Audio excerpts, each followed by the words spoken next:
Before Sochi, I broke my leg and I thought, this is it, the dream's over. Sitting down with this guy in Zurich and he said, okay, it's going to be super quick. If it's not super quick, you'll never be able to ski again.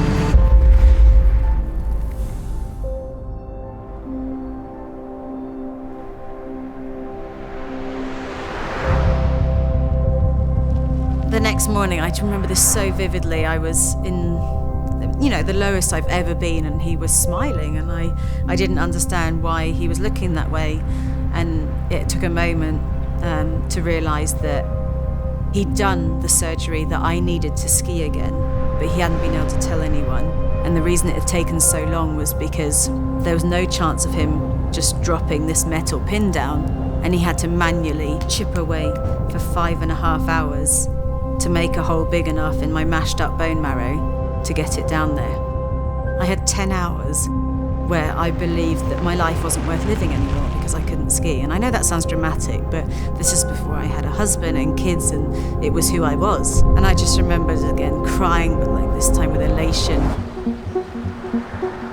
That was amazing. I had this incredible surgery and I went to Sochi. I remember finishing my last run at the Olympics and BBC being there ready with the mic for me to announce my retirement. And they're like, right, Chemmy, this is your moment. Right, what are you going to do with the rest of your life? And I said, oh, I'm not retiring.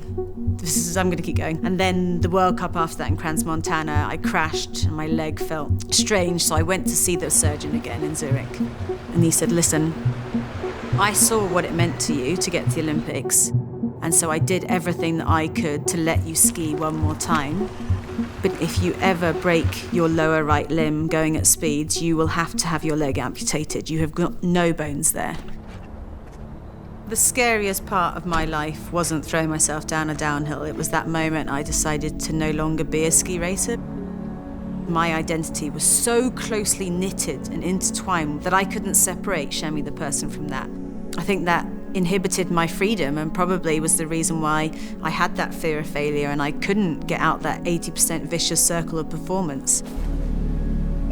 I've made my life now on the other side of ski racing and being a coach and presenting on TV and being a mum to boys who love skiing. I mean, this is something that I could have selfishly really parked and gone, no, I want this to be about me, whereas I've had my time. I did 4 Olympics and it was an amazing journey and it taught me so much about who I am and who I can be. Life is only going to keep going from here. I work in a job where it allows me to be part of the mountain and go out there and respect this incredible nature that I get to call my playground. There is nothing more serene, there's nothing more that makes you feel at peace and at one with these incredible surroundings when I'm the only person on the mountain and the sun's coming up and the snow's pink and hearing absolutely nothing at all.